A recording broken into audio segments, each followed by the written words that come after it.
Even in a city surrounded by people, it's possible to feel lonely or bored.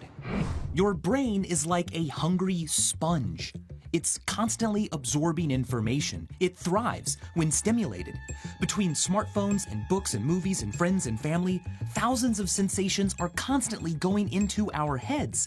But what if it all got cut off? What is boredom? Well, it's believed to be an emotion that's a less intense form of disgust. A visual representation of emotions developed by Robert Plutchik shows them all on a wheel. Notice that boredom shares a spoke with disgust and loathing. They are different intensities of the same emotion. You see, boredom pushes us away from low stimulus situations because variety and stimulation literally lead to neurogenesis, brain cell growth. We are here today doing what we do because boredom has guided us toward greater and greater challenges and bigger and more complex brains. So, what is it like to be deprived of the sensations and social interactions so many of us take for granted?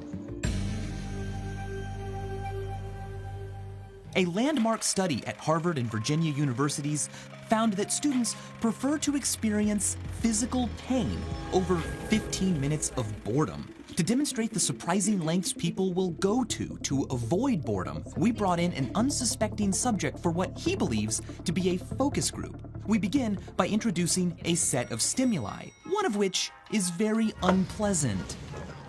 Oh, shit! What? Like, shocked the shit out of me. Touch it. It did shock me. No, it didn't. Did it really? Yeah, it did. But He doesn't like it. Yeah, it really shocked me. Our fake focus test continues. So, let's start with the shock button. Jameson, would you choose to experience this again? I don't want to do that again. Why wouldn't you? Because it shocked me and I can still feel it going down my forearm. Now it's time for Jameson's true test, the test of boredom. You will be in the room for 30 minutes. Please remain in your chair. Feel free to re-experience the electric shock button. Okay. Or not. Okay. All right, the moment of truth. When the only two options are boredom or painful shock, which will our subject choose? He's not even looking at the button.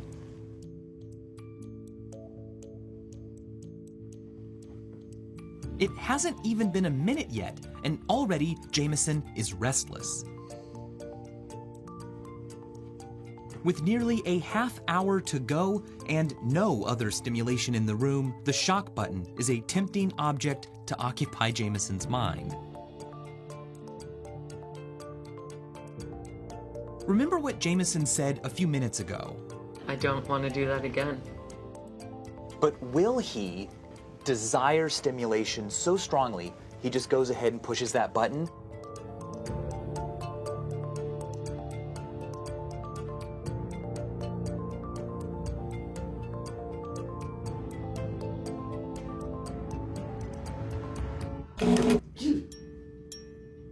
It took exactly 1 minute and 57 seconds of boredom for Jameson's mind to go from never again to, sure, I'll give myself an electric shock to relieve boredom. Sometimes stimulation, any stimulation, is perceived as better than none at all. Now this guy doesn't like being bored, but can he resist touching it a second time?